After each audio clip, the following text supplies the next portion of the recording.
Coach, what impresses you about Lexie's role and how it's kind of interchanged this year, but also the different things with her shooting and her defense this season? I think first and foremost, just the way that she approaches the game. I mean, she's a pro. She continues to get better, and I think the ultimate compliment to any player is that they never give you a reason to take them off the floor, and that's Lexie. I mean, she's always working her tail off on the defensive end. Doing all the little things that it takes to position us for success. She's continued to improve on the offensive end of the floor, and she plays her butt off every single minute and every single second that she's out there. Coach, can you talk a little bit about Dantas, her impacting your game today, and how her absence the next couple of weeks is going to impact? Yeah, I mean, what Dee brings, to our team is such a different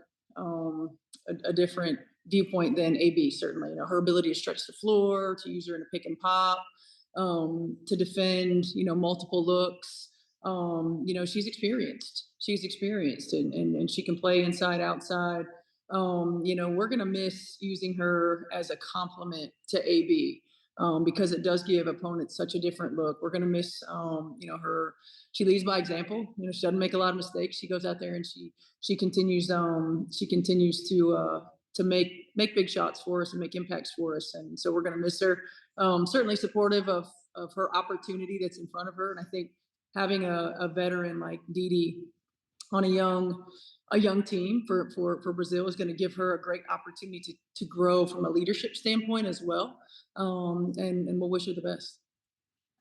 Obviously, there were reports today that DB doesn't intend to return to the team. Just what conversations have you had with her and with the front office about that? Yeah, I haven't had a lot of conversations recently. Really been focused on the group that we have right here and what we need to do to position ourselves to win. How do you guys understand the lethal pick and pop style presented to you guys? Yeah, it's tough. I mean, you have to try to give them different looks. We have to be able to adjust depending upon what they're getting out of it.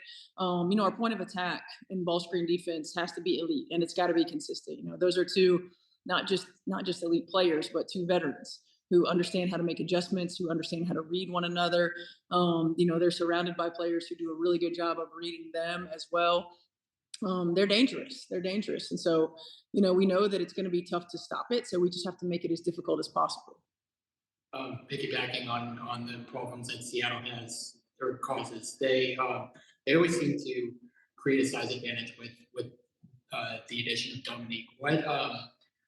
What impresses you about how she's learned to guard some of that or play against some of the best forwards of the game, and how does that kind of influence how you play her today? Well, I think international players are so unique because they've been playing professionally for a long time. Right? They have experience. They've played against the best players in the world.